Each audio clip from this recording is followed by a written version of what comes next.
እህቴ የሰራችውን ምግብ ይዤ መጥቻለሁ ማለት ነው። ስሙ እርዕሽ ነው የሚባለው። በደንብ ተመልከቱ ማለት ነው።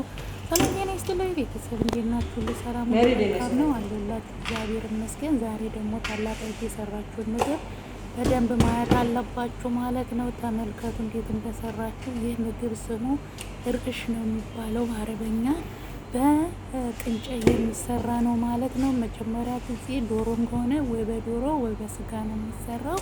ዶሮም ከሆነ ዶሮዋን በደንብ ጥብ አድርጋችሁ በቅመማ ቅመም ካሻችኋት በኋላ ድስት ውስጥ ታረጋላችሁ። ውሃ ትጨምራላችሁ። የተለያየ ቅመም ምንድነው ኬሪ፣ ቀይ ሽንኩርት፣ ነጭ ሽንኩርት፣ ጅንጅብል ካለ ጅንጅብል፣ የተለያየ እንትኖች ቅመማ ቅመሞች ትጨምሩና ትቀቅሉታላችሁ ማለት ነው። ክትል ሲቀቅሉት ብስል እስከሚል ድረስ መረቁ እስከሚወጣ ድረስ ይቀቀላል ማለት ነው። መረቁ ከወጣ በኋላ መረቅ ሲወጣው ዶሮዋ በደንብ ስትበስል፣ ዶሮ ከሆነች ማለት ነው። ስጋም ከሆነ አንድ አይነት ነው። ከዛ ስጋውን ታወጡና እሱን በትኩስነቱ ከአጥንቱ ላይ ካላቀቁታላችሁ። ልክ ትኩስ እንደሆነ እጃችሁን ጓንት ትለብሱና ወይም በሹካ ወይም በማንኪያ እጃችሁን እንዳያቃጥላችሁ ታላቅቁትና ስጋውን ለብቻ ጥጉን ለብቻ ታረጋላችሁ። ለምን አጥንት እዛ ውስጥ ምንም መገኘት የለበትም። ልክ እንትን ሲበሉ አጥንቱ እንትን እንዳይላቸው ማለት ነው። እሱን ካላቀቃችሁት በኋላ ያንን መረቁን በወንፊት ታጠሉታላችሁ ማለት ነው። እየጨመራችሁ ቅመም ማለት የተፈጨ አይደለም።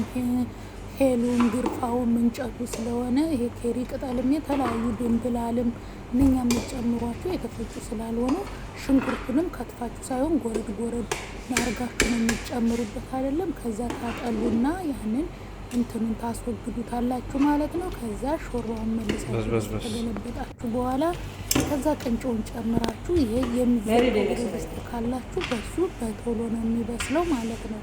ከሌላችሁም ደግሞ ችግር የለውም። በማንኛውም ድስት ቅንጨው ያው የተከካ ስለሆነ በደንብ ሲበስል ብስል ሲል ስጋውን መልሳችሁ እዛ ላይ ተጨምሩትና ማሽን አለ መፍጫ ማለት ነው። ይሄ የጁስ መፍጫው ሳይሆን አለ ማሽኑ።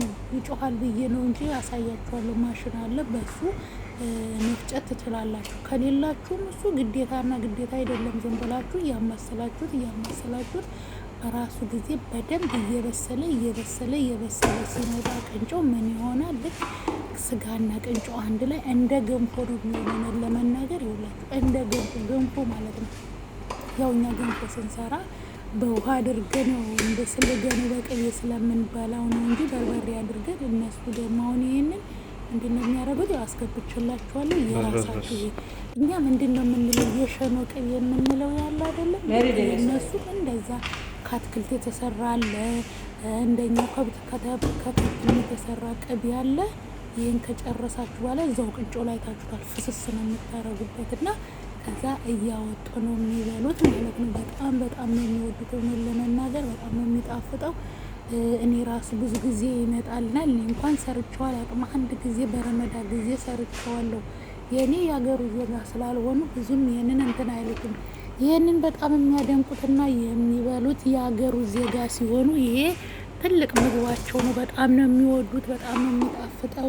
እኛ አንዳንዴ ጎረቤት ስላሉ ጎረቤት ምናምን ያመጡልናል ማለት ነው። እና እኔስ ለምንድን ነው አልሰራውም ብዬ አንዴ ሰርቼው ቅንጫን ገዝቼ ማለት ነው በዶሮ ሰርቼው በጣም ነው የሚጣፍጠው ማለት ነው። ግን ያው ብዙ ልምዱ ስለሌላቸው ብዙም አያዘወትሩበትም ማለት ነው።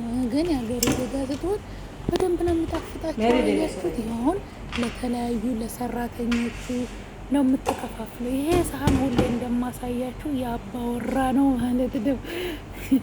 የአባወራ ሳህን ነው ማለት ነው። እንደዚህ ካከፋፈላችሁ በኋላ ሁሉም ላይ ቅቤውን ማለት ነው ቅቤውን ሁሉም ላይ ታደርጉበታላችሁ። ከላይ ፈሰስ ስታደርጉበት ከዛ ያንን እነሱ የማያቀዘቅዝ ሳህን ስለሆነ በየፈለጉ ሰዓት የራሳቸው ሳህን ታስቀምጣላችሁ፣ እየቀነሱ ይበላሉ ማለት ነው። እና በጣም የሚጣፍጠው። እስኪ እህቴን እጅሽ ይባረክ፣ እጅሽን ቁርጥማት አይንካው፣ እጅሽ ይባረክ በሏት። ማርያምን በጣም ነው የምትሰራው። በጣም ጎበዝ ነች። በጣም ባለሙያ ነች። እኔ እሰራለሁ እላለሁ እንጂ ዜሮ ነኝ ሙያ ማለት ትችላላችሁ።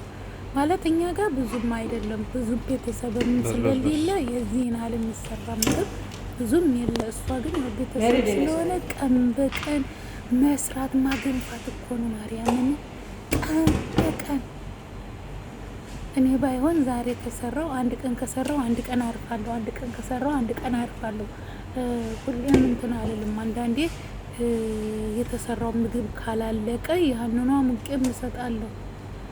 አንዳንድ ቤት ደግሞ አሁን እነሱ ሀሳብ የምሰራበት ይሄ ከተረፈ ማለት ነው ወደ ቆሻሻ መድፋት ነው እንጂ ማንኛውም አይበሉትም መልሰው ማለት ነው። ለእኛ ሀገራቸው ዜጎች አይበሉም። ይሄ ከተረፈ ሰራተኛ የሚበላ ካለ እንደዚህ ውጭ ላይ የሚቀመጡ ማለት አትክልት ውሃ የሚያጠጡ አሉ የሌላ ሀገር ዜጎች። እነሱ ምስኪኖች በእነሱ መስጠት ትችላለህ። እነኚህ መንገድ የሚጠርጉ ምናምን አንተ ሀራም ነው ብለህ ካሰብህ መስጠት ትችላለህ። አንዳንድ ቦታ ደግሞ ፍርጅም ያለበት ቦታ አለ ማለት ነው። ለማንኛውም ታንኪዩ ሶ ማች። ላይክ እና ሸር እንዳረሱ። በሌላ ቪዲዮ